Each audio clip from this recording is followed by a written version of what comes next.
और आइए अब बात करते हैं आज़ादी के संघर्ष की। आज महान राष्ट्रवादी एन्नी मस्कारेने की जन्म जयंती है। उन्होंने भारत छोड़ो आंदोलन में भाग लिया था। एन्नी लोकसभा के लिए चुनी जाने वाली केरल की पहली महिला थीं। आज राष्ट्रवादी हनुमंतप्पा नरसिम्हय्या की भी जयंती है। उनका जन्म 1920 में हुआ था। साथ ही आज के दिन क्रांतिकारी अशोक नंदी वीर गति को प्राप्त हुए थे। हम आज के आजादी के सफर में इन सभी स्वतंत्रता सेनानियों को श्रद्धांजलि दे रहे हैं। ये रिपोर्ट देखिए।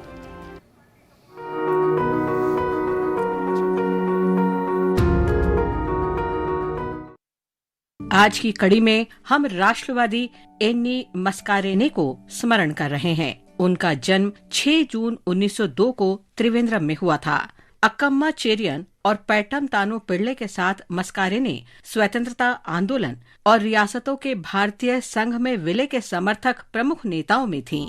फरवरी 1938 में त्रावणकोर के लिए उत्तरदायी सरकार स्थापित करने के उद्देश्य से राजनीतिक पार्टी त्रावणकोर स्टेट कांग्रेस बनी। तब मस्कारेने उसमें शामिल होने वाली पहली महिलाओं में थीं। उन्हें पार्टी की कार्यकारिणी में नियुक्त किया गया। 1938 और 1939 में मस्कारेने ने त्रावणकोर सरकार के आर्थिक विकास बोर्ड में कार्य किया। 1942 में वे भारत छोड़ो आंदोलन में शामिल हुईं।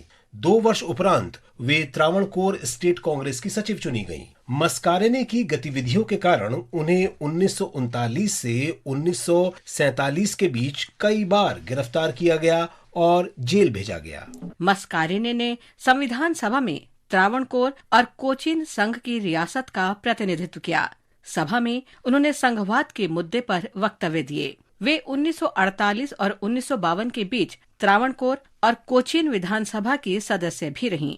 वहां उन्होंने कुछ समय के लिए स्वास्थ्य और बिजली मंत्रालय का उत्तरदायित्व भी संभाला। मस्कारेने स्वतंत्र उम्मीदवार के रूप में प्रथम लोकसभा के लिए निर्वाचित हुईं।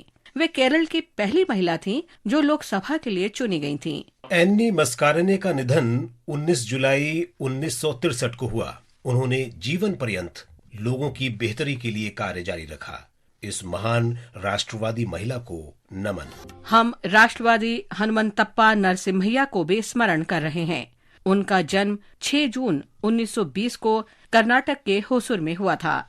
युवा राष्ट्रवादी 1935 में बेंगलुरु में नेशनल हाई स्कूल में पढ़ने गए। वो स्कूल आरंभिक वर्षों से ही उनके लिए महात्मा गांधी के साथ बातचीत का मंच बन गया। महात्मा गांधी इस स्कूल में आए और युवा नरसिम्हय्या ने गांधी जी के भाषण का अनुवाद किया। वे आजीवन गांधीवादी बन गए और भारत छोड़ो आंदोलन के दौरान 9 महीने जेल में रहे। स्वतंत्रता के उपरांत नरसिम्हय्या शिक्षक के रूप में नेशनल कॉलेज बेंगलुरु चले गए। नरसिम्हय्या 1961 में बासावनागुडी में नेशनल कॉलेज के प्राचार्य बन गए। बाद में वे 1972 में बंगलौर विश्वविद्यालय के वाइस चांसलर बने। नरसिम्हय्या को विश्वास था कि शिक्षा और तार्किक चिंतन जनता के उत्थान के माध्यम है। उन्होंने कोल्लार जिले के दूर दराज गाँवों में 5 स्कूल और कॉलेज खोले। नरसिम्हय्या को भारत सरकार ने 1985 में पद्म भूषण से सम्मानित किया। 2005 में उनका निधन हो गया।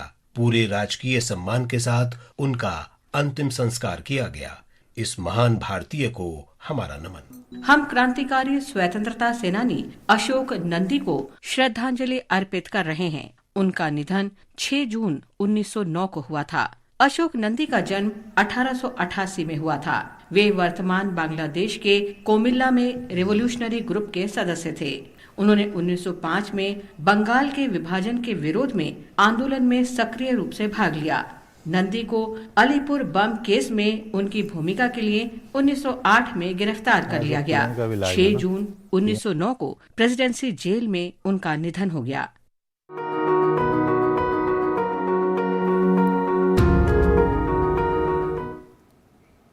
बढ़ेंगे आगे।